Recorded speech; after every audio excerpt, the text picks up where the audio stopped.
All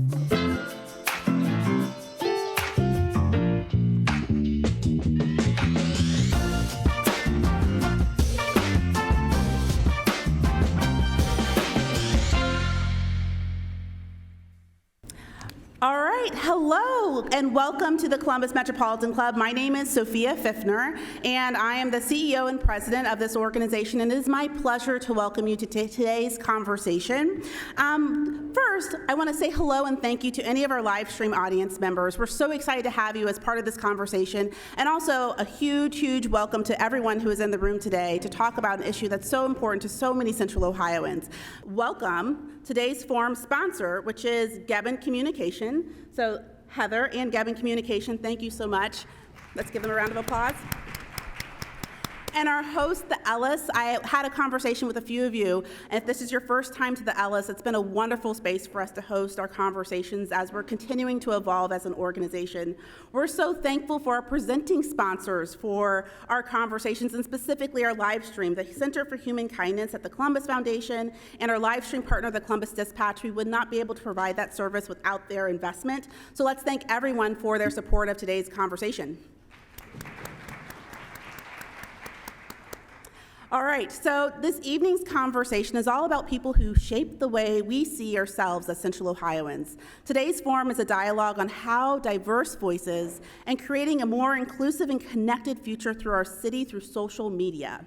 We're so pleased to welcome today's group of amazing social media influencers by examining their roles in shaping the cultural and social fabric of Columbus. Today, we'll uncover the subtle yet powerful ways in which our community is being defined. We are thrilled to welcome today's panelists by first starting with Elisa, TV personality and content creator. Let's give Elisa a round of applause. Morgan, founder and content creator of the Columbus Living blog. And Jenny, brand builder and content creator of Instagram's Jenny Bites and Booze. And last but not least, we could not have this conversation without a host. So our host, Heather Whaling, president and founder of Gebben Communication. Heather, welcome back to the CMC. We look forward to today's conversation, and the conversation and podium is yours. Wonderful. Thank you, Sophia. All right, we have a very short amount of time for questions today, so I'm going to jump right in.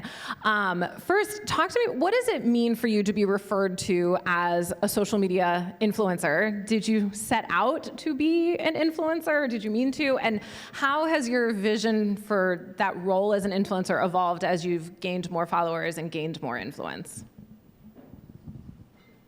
Should I start? That would be great. I'm Jenny. Nice to meet everyone here. I love this question because I actually don't consider myself an influencer. I started my food blog because I genuinely wanted to start something, and it was a creative outlet for me. I was moving from Seattle to Columbus about 2.5 years ago, and I had gone to Ohio State, so I knew like Columbus was amazing, but I just wanted to document my journey here. And so I think because I was just myself and was just documenting everything along the way, people were more authentically interested.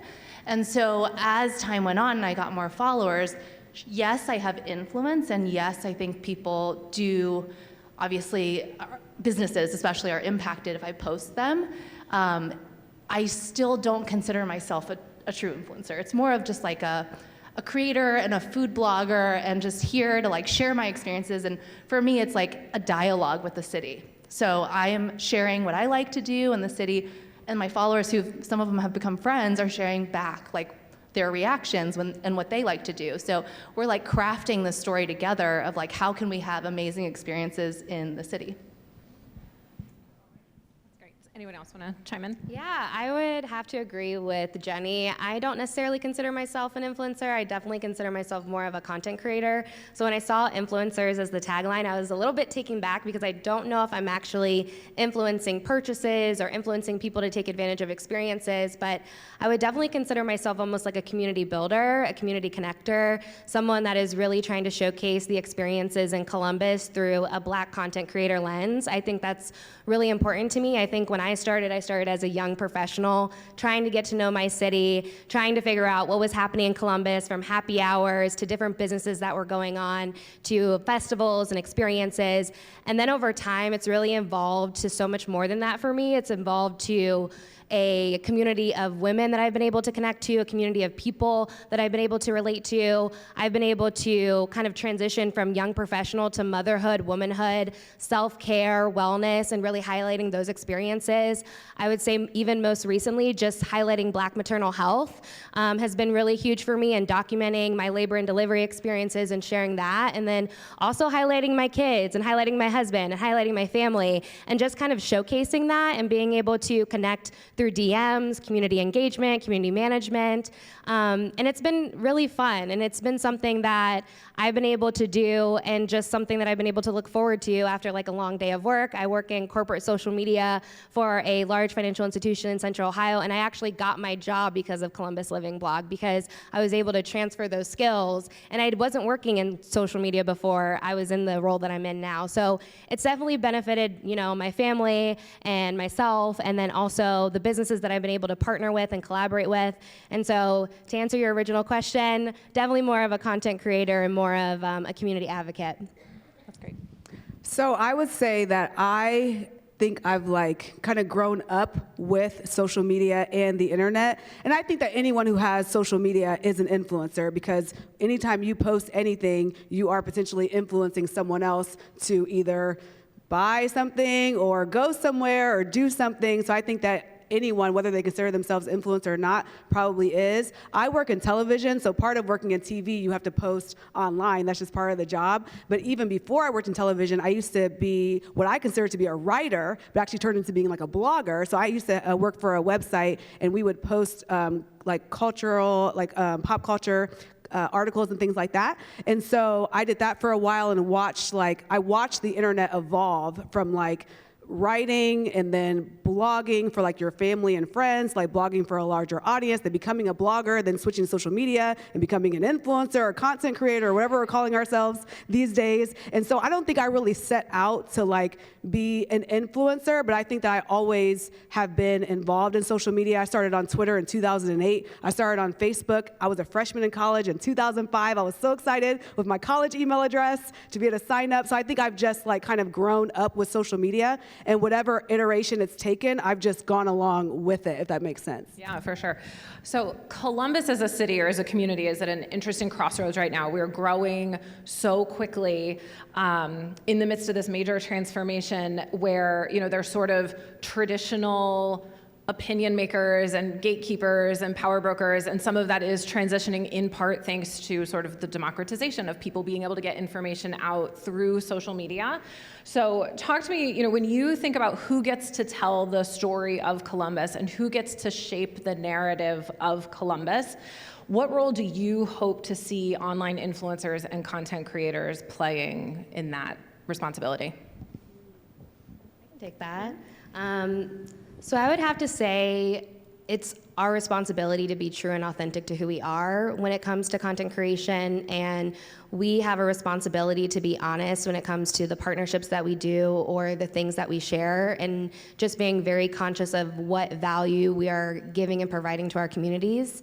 I would also say that if there are partnerships or if there are opportunities where you're being sought after for, or you're being presented to them and they don't align with your values and beliefs, to say no.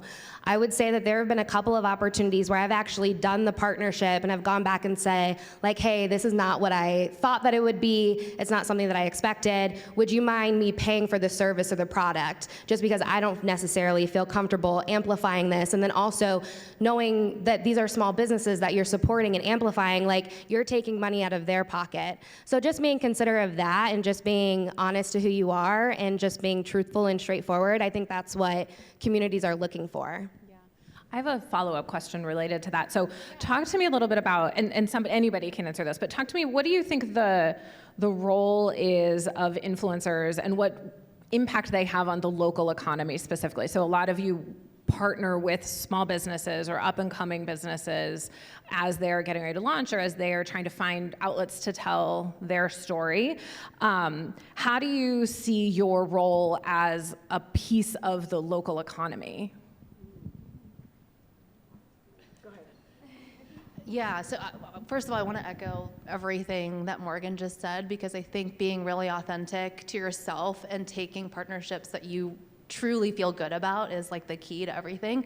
But to answer the question about fueling the economy and local business and like entrepreneurship, I think that's a beautiful thing. And it really is, a lot of times, I feel like I'm making a big part in that, right? I post something and then I can, like, inevitably 20,000 views happen or more. So it's really cool to see, like, if you really believe in this business or it resonates with you, you love the food, you love the vibe or the experience, to amplify that. And like to do that, and it's not hard for me, right? I love doing it. I love content creating. As long as I align with it, I'm very happy to do it. And then I also agree with, like, if you're getting compensated for it, it has to be disclosed, because it just is important to not come across any sort of type of way, you know, where you're deceiving the audience. And I think that influencers play a huge part in the local economy. I mean, I think that that's, when you see things on social media now, like I'll just say, for instance, how many of you guys have Instagram? Like have an Instagram account that you actually look at? How many of you guys have TikTok that you actually look at? A little less hands. How many of you guys have, what is it, X now? Less hands. What about Facebook? But I think everyone in here is on social media, and I think that there are so many things, if you really think about, that you found out about because of social media. So I think about the local economy. Like when I talk to local businesses sometimes in both my television job and also like my influencer life, and I listen to small businesses tell me that they are not on social media because they don't like it. I'm like, listen, that's not an option for you anymore. You have to be on social media. That's where we all are. If I asked any of you guys, how many of you guys watched the news last night? I'm not gonna ask, but it might be less hands. So I'm just saying, like, I feel like everybody is on social media, and I think that plays a huge part in the local economy. I think that businesses really have embraced it, and I think that as influencers, we have a responsibility to amplify local businesses in an honest way, as they were saying, not just because you're getting compensated for it, but really in an honest way, in giving people the opportunity to even find these businesses, because that's how I think of it. Like, maybe someone didn't even know this little play cafe existed until I posted about it on Instagram. So it's almost like an altruistic thing, but also like, I am supporting this business, but also it's fun, and I want to do it. But I do think that social media plays a huge part in the local economy, probably even more than some of the traditional ways to advertise. I think that with influencers, it feels more personal. So I think that influencers play a huge role. I think I play a small part, but I am thankful if I've been able to post or share about any business and it's actually helped them. That I consider that to be really positive, and I love that opportunity. I love what you were saying about the responsibility to shine the light on these small businesses and the responsibility you have to the community that you have built of people following you, and then the responsibility to support the local economy and the businesses that are doing or that are trying to grow. I want to take that piece of the responsibility piece. How do you approach your opportunity or responsibility to influence public opinion or behavior, especially around maybe some of the more critical social issues that are facing the community as we are growing? You talked about Black maternal health. There's a lot around affordable housing, mobility. There are all these issues that are facing the community. What role do influencers play in that, and how do you walk the line between your personal opinion and what you post about publicly? Really good I'm just here to ask all the hard questions. Because I don't know necessarily if I'm swaying public opinion from the standpoint of like political views or maybe issues that I'm passionate about. I think that people are very much kind of tied into what they believe, and it's kind of hard to convince them to go otherwise. But I will say that my most engaging conversations probably happen in my DMs, so privately.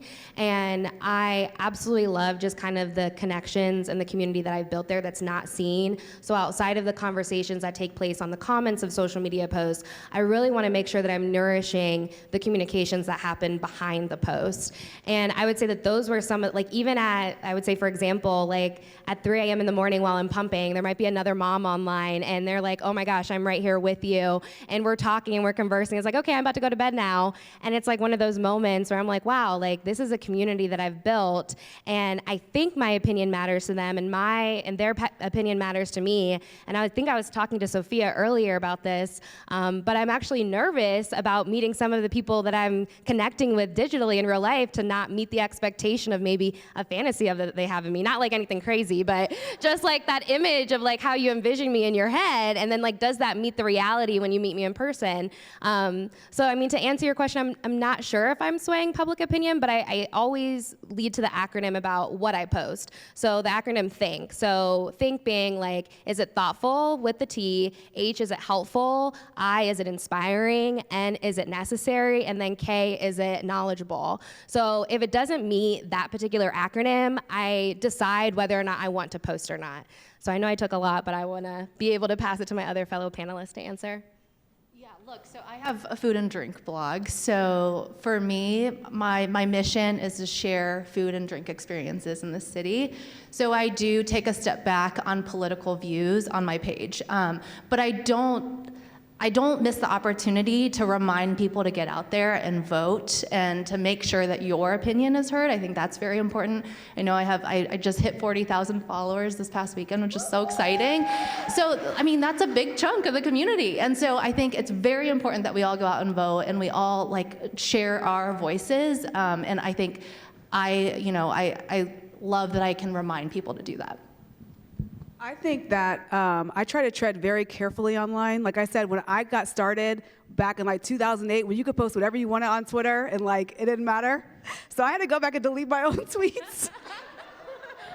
Because I was like young and just saying whatever I came in my head. And once you get older, get a little perspective and get a real job, you gotta kind of pull back a little bit. So, but I do think that some things are worth saying. And I think that sometimes there are people who that is their job. They wake up in the morning and they are going to town on everything political, every hot button issue. That's their thing. They're doing it, and they're doing it, well or terribly, depending on how you think about them. But that is not necessarily my thing. However, I do think that sometimes, depending on what it is, I think that sometimes if it's coming from someone like me who isn't always like jumping on every single thing, saying something, that maybe when I do say something, maybe the people that follow me would maybe stop and take notice of what I'm saying. So I do try to be careful about what I do say, because it can get very easy to be caught up, especially in the rage machine. You can be enraged about something every morning if you want, especially on social media.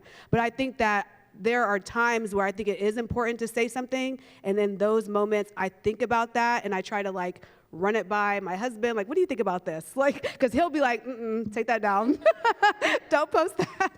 But sometimes I think it is worth, some things are worth talking about, some things are worth saying, and I think that some things are, better left unsaid. And then sometimes I have to think, does this need to be said, number one? Does need to be said right now, number two?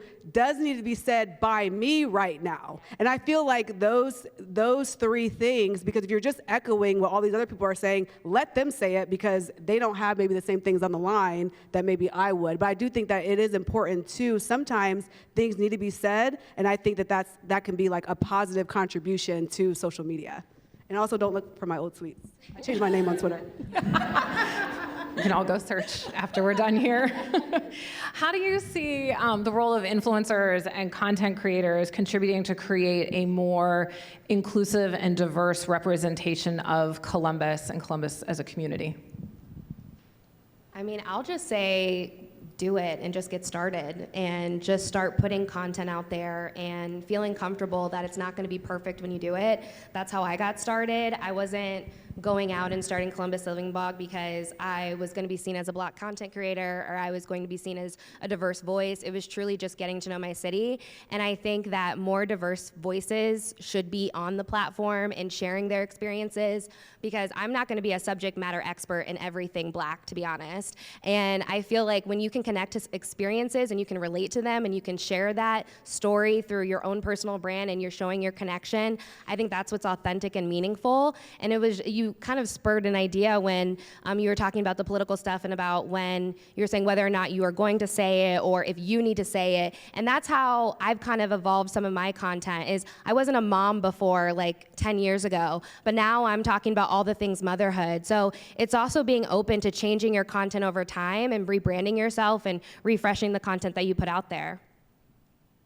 Yeah, I agree with that. And I would say social media gets more diverse as more people create on it, right? So I think if you want to be heard, just start doing it. And I think that's what's really cool is like 10 years ago, it would have been really, well, I know you did it, but like 10 years ago, it would have been intimidating for me to start an Instagram or a food blog, but now it's so accessible to anyone. You go on Instagram, you click plus, and you can start a page right away. So I think that's really cool. Like everybody has the capacity to do so and the resources to, and the more voices that are on the platform, the more diverse it is, which I think is amazing. And I think for me, like I don't necessarily think of myself as an Asian creator or like anything that's like really physical characteristics on my part. It's more of like, this is my experience. I come from a different background than everybody here. We are all unique. And so we all have something to say, and it's all welcomed in this space.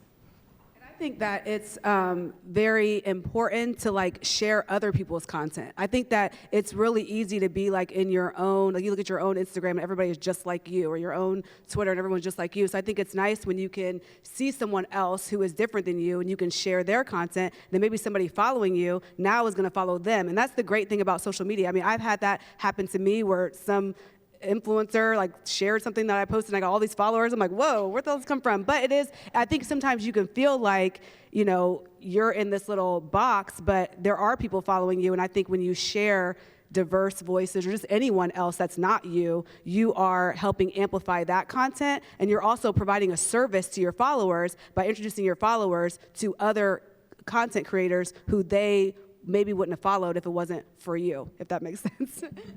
I think we're all following that, yeah. Okay, I have one more question, and then we'll open it up for other For 10 minutes. questions. That's okay. That's all right. That's what we're here for. How do you see influencer marketing or partnerships between brands and content creators or community organizations and content creators evolving over the next few years from your perspective? I still think that TV is king, and it's not just because I work in television, but when something happens, I think TV is still king. However, I do see influencer marketing is like just getting bigger and bigger. I mean, it is amazing when I see some of these brands and they're partnering with these influencers, and sometimes you'll see like an influencer from your Instagram is like in a commercial, and it's just like crazy. So I think that it can be confusing for some small businesses to know how do you get these influencers to even like promote your products. And I think it can be confusing for the influencers to say, how do you charge? It just feels like the wild, wild west in some ways, but it also it seems to be like growing, which I think is a positive thing. But I do worry sometimes that it's like these huge accounts, and not necessarily like the smaller accounts, because I think sometimes micro influencers could be more influential than somebody who has like 10 million followers. But I think that there's room for everyone, which is good. I think it's what did you word use earlier? Democratization. I like that word. Yeah, I think there's more of that on there. I see influencer marketing growing. I mean, it's not going away. It's just getting more and more and more. But I hope to see it become more like, I don't know, like streamlined. It just feels wild out there. It feels wild out there.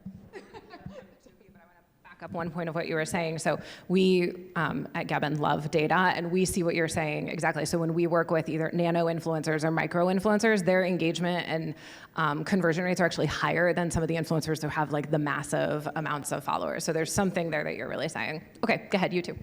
I don't know if I have anything else to add with the answer that you provided, Elisa, but I would say from like the corporate lens, I feel like you're absolutely right. Like for corporate brands to take advantage of influencer marketing, they can't move as fast as the micro influencers because they have to go through legal reviews, they have to go through product reviews, they have to go through like 10 to 12 different review cycles, and then all of a sudden the content is stale, it's no longer relevant, and then you're back to the drawing board and you're doing it all over again.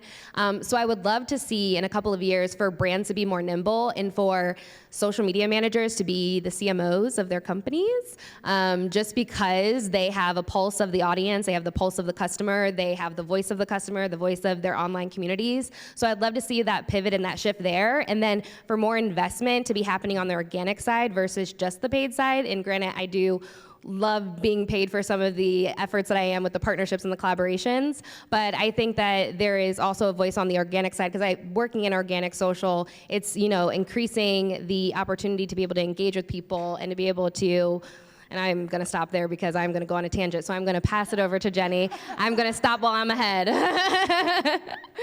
Yeah, so I mean, I'm looking on LinkedIn, and there's pretty much an influencer marketer role for every brand now, and it kind of scares me because even as somebody who has been an influencer marketer, done paid partnerships and collaborations, there's so many things that can like not go right, even in like a small capacity. So I'm like, these big brands are trying to, you know, come out and make something happen with maybe something that they might not even have been like exposed to, right? Because they maybe haven't been in the shoes of somebody who is a content creator or like an agency that's working directly with the content creator. So I think there's just so much information that needs to still be disseminated. And I think the more that we share about like our experiences and how we content create and like brands and agencies are open with like what is working and what isn't working, that's how we can achieve more like authentic, genuine reach that's like gonna actually build the business. And I feel like right now it's still in that really like wild, wild west, right? Like, but I think the more that we share and that we like reapply things that actually worked, then we can actually take it to better places. That's great. It is a longstanding tradition here at CMC to take audience questions. So we're going to take questions both from you here in the room and from those who are on the live stream. So if you are on the live stream, you can type your question into the chat. If you are here and want to ask a question, there's a microphone back there that you can stand at and we'll take questions. Hello. It's a long-standing tradition, as Heather said, to take audience questions.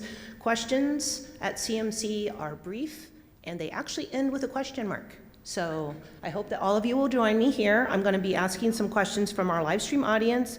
My name is Lainey Cuthbert. I'm glad you guys are all here. In what ways can influencers and community leaders collaborate to address systemic challenges and inequities within Columbus? Well, I thought I had the hard questions. I think just engaging with the right people. Like, I'll give an example. There was a campaign in Columbus, Make It Make Sense, to end smoking, and it's like an anti-tobacco campaign with young people in Columbus. And I really liked how they partnered with people who are influential in that community to then be able to spread that message to that community. So I think that if you are a community leader or a politician or whoever, and you have a mission and a goal, I think it's important to target that towards people who can actually reach the people that you're trying to reach. And because I think that in doing that, it's mutually beneficial, because then you have the quote unquote influencer who is also passionate about this and has an ear and a hand in that community that can spread that message further. So I think those partnerships are really important, and I think that it is fantastic every time I see it. I think to build on that, like, social media is an awareness platform, right? But you can only do so much on the platform. It's all about like learning and educating yourself, and then also going out into the community and then actually taking action there. So I think for me, like, I love to learn. I'm on my phone so much, like, 2, 3, 4 hours screen time, whatever. And that I've been trying to cut hours back. awake. So I think for me, it's like that's where I get my information. But I do think it's you got to take action outside of it, right? You can't just be on your phone.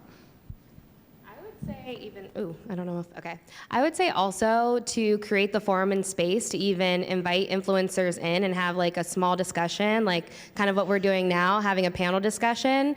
I would say that, reaching, like Lisa, you mentioned, like the audience that you're trying to target, like looking and researching and maybe working with PR firms or people that are doing it well. I would say just being engaging and creating that space can be helpful. Thank you for that. Go ahead. Hello? Oh. That's loud. Hi, my name is Jennifer Sanger. I'm actually a business owner for Jameson and Bexley. I'm going to give a shout out to Morgan for featuring me on her blog during the pandemic, which got me so many new customers and followers, so thank you for that. You are making a difference, if anyone ever told you. But I guess my question would be, as someone who creates content for my business, at what point do you see that it's getting the right customers, the right target market? Do you post every day? Do you use certain hashtags? Like, do you ever get frustrated when you're like, I made this great post, this should be like viral, and you get like 5 likes and 4 of them is from like your family members? So. I would say Reels is the way to go right now. That is single-handedly like the focus for how I want to build a bigger audience. I think static posts are great for your existing followers. They're an amazing way to like engage and like have your existing followers get to know you a little bit better. But for businesses, I would say Reels. I see a lot of businesses do that, and they're gaining so much more traction with not only engagement but also new followers. Hi, everyone. My name is Paulette Burks, and I follow all 3 of you. But to my question with the question mark, we talked a lot about the Columbus community currently, and it seems like all 3 of your platforms of choice is Instagram. But with Intel coming into Columbus, there's going to be a lot of new transplants to Columbus, and there's also going to be a lot of new visitors to Columbus. So currently a lot of your followers are folks who are here. Have you dug into your data to see how many folks are currently looking at your reels and your posts to get new places to eat or a business to try if they're not local? My bad. I mean, like, I think that the majority of my followers are definitely in Columbus, but I feel like I talk to people who are all over the country. And I even feel funny sometimes, even when I was posting about today, I'm like, my Columbus friends, like, come to this event, because social media, you can be talking to somebody in India, or you can be talking to somebody who's on Livingston Avenue. It's just so interesting how it's like so big. And you're right, with Intel coming, there's gonna be so many more people coming to Columbus. And so whenever I post on social media though, even being from Columbus and living in Columbus, I know that there's no way for me to know every business, every restaurant, every event, every fun thing. So I always post in the idea that people have no idea what Disney on Ice is, or people have no idea what this restaurant is. And so I hope that's helpful to people who are either lived here forever, just moved here, or maybe coming here. I hope that all of my content is for everyone, whether you're very familiar with Columbus or not. I always err on the side of assuming that you don't know what this place is. And so I think that could be helpful, if that answers your question, Paulette. It sounds like maybe there's an opportunity for someone to start an account on being a transplant and new to Columbus and what to know when you come here. So some enterprising person maybe should do that. I think more than like 80% of my followers are Columbus based, but in my DMs, I get a lot of people messaging me privately, like, oh, I just moved here, or like, I've heard so much, I want to move to Columbus. So I think there is a variety of voices out there. So I take the same approach. I post with the assumption that people don't know a whole lot about this city, and just try to provide as much detail as I can. And hopefully, it's all about amplifying the city and getting people more excited about the experiences that you can have here. For me personally, I am always also referring other content creators who are also doing like food, or maybe their lifestyle, or maybe they are focused on experiences, not just myself, just because I feel like they can get a breath of what Columbus has to offer. And I'm gonna put a plug in for one of my blog posts. I have 75 reasons to move to Columbus. So some of that also includes like some of the fun things that are happening in the city. So I always like to send a link if somebody's new, but also opening it up for if you want to do a coffee chat, if you want to meet in person. I try to make sure that like sometimes my mornings are available, and then also anytime to do like a happy hour if I can tag team with you, Paulette, and as well as my parents in the room to watch the kids for me. Takes a village. Hi. So coming back to what you talked about a little bit earlier with these paid partnerships and large companies reaching out and being able to offer you a service or an experience in exchange for you marketing, how would you recommend that the small business owners in town, which you were saying, I understand you like to support them, but sometimes you probably organically find out about them, or you go to the restaurant or whatever. But what if they want to reach out to you about a potential partnership, but don't have the know-how of, like, how do you prepare a pitch, or what do you offer if we don't necessarily have the resources to be able to do some sort of trade that might be appealing to an influencer?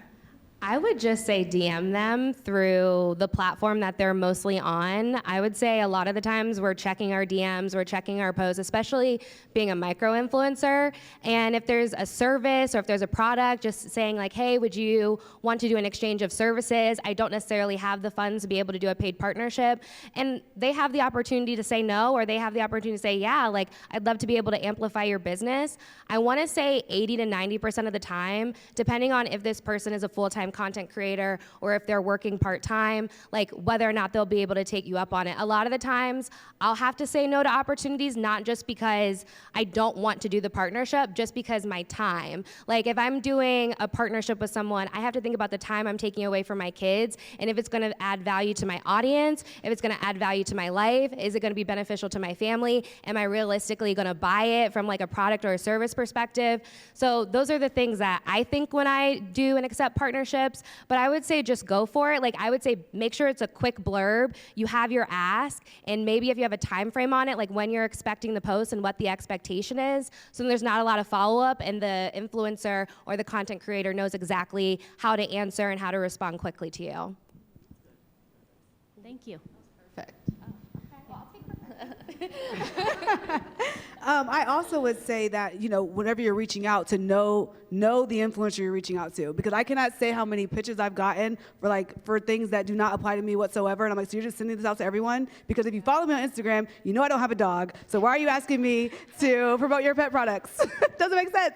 And I also have to think about, like you said, like the time and the fact that there are there's your own Instagram or your own TikTok or whatever that you're posting stuff. Then there's like the paid things, and then there's like the people who just want you to work for free to help them make money. And so I think you have to like really think about like what you're asking the person to do. And like I've had people say like, oh, can you post about whatever? And I'm like, well, do you mind if I put it in my stories with a link, which I still think is valuable, but if they're like, oh, I don't want that, then I'm like, well, I mean, you're not offering, I'm just like, that's actually really good to post with a link. That's actually really good. So I think that you really have to think about what you're asking and think about what the benefit is for that influencer and really know who the person is, because like I have a 6-year-old, and I've had businesses reach out and say, hey, I'm like at a play place. Would you come and post about my business? I'm like, sure. I love taking Alexander places. So I feel like that would work. But again, if it's like a dog food company, that doesn't make sense because I don't have any pets. So I think that that's important. And I want to piggyback off of that, because getting rid of barriers and frictional moments for the influencer.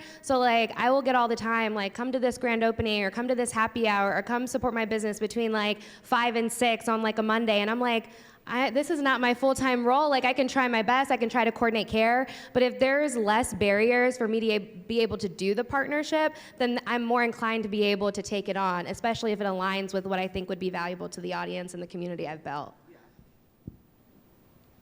Real quick, we only have 2 minutes left, so we're going to go real fast with these last 2 questions.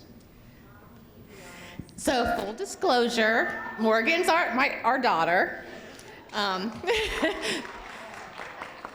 This is not a setup. She did not tell me to ask this question, so I'm just putting that out there. But when I look at all 4 of you, and I think, okay, you're probably 20, 30 years younger than me. How do you cross those generational gaps when it comes to influencing? I mean, we take Morgan's recommendations, but we're her parents, and we know her. But how do you reach, the Gen Xers, the baby boomers, as millennials, and then some of the centennials that are coming up? I think that's an excellent question from your mom. I don't think I'm 30 years younger than you, but thank you.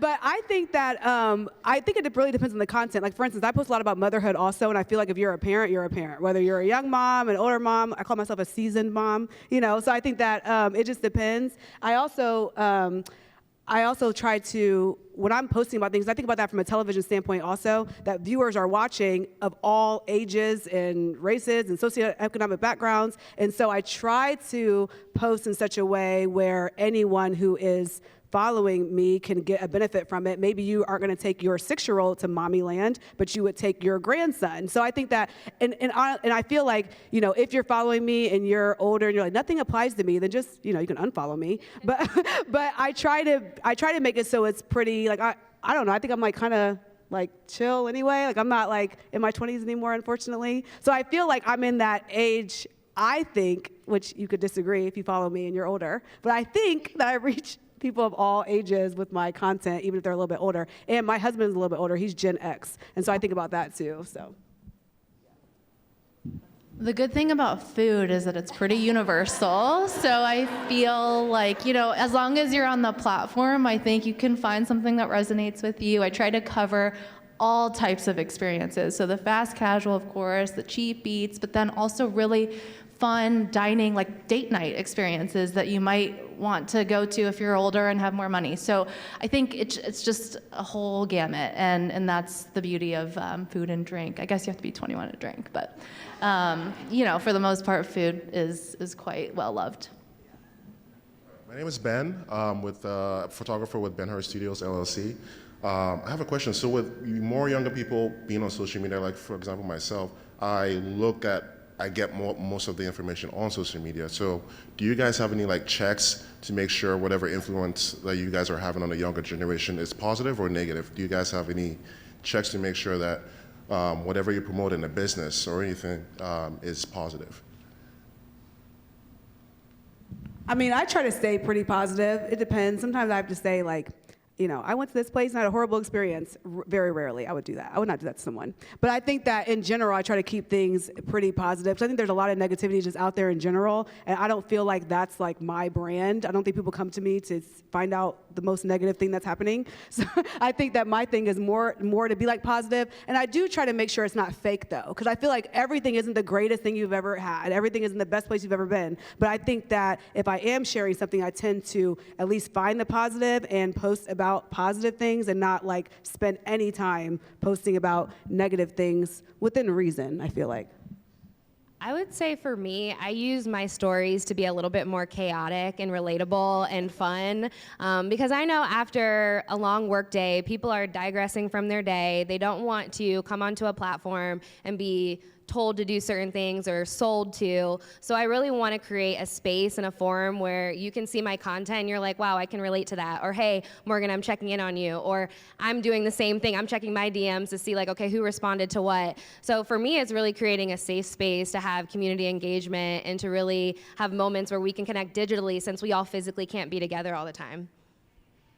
That's great. And I think Sophia standing here is the cue that we are done with this part of the program. Sophia. Yeah. All right. Well, thank you so much. I hope everyone found this evening's conversation enlightening. What I really love is the conversation about how you're building connections with people through your DMs or perhaps when you see them live in person. But most importantly, while social media is a great awareness platform, that folks have to take action if they want to make a real difference in the community. So thank you to tonight's sponsor, Gebben Communication, and to the Ellis for hosting us. We're also grateful for presenting sponsors of our live stream, the Center for Human Kindness at the Columbus Foundation, as well as the Columbus Dispatch, and an incredibly huge, massive thank you to Elisa Henry, Morgan Pelt, Jenny Zaire, and Heather Whaling. Thank you all so much. Let's give you a round of applause.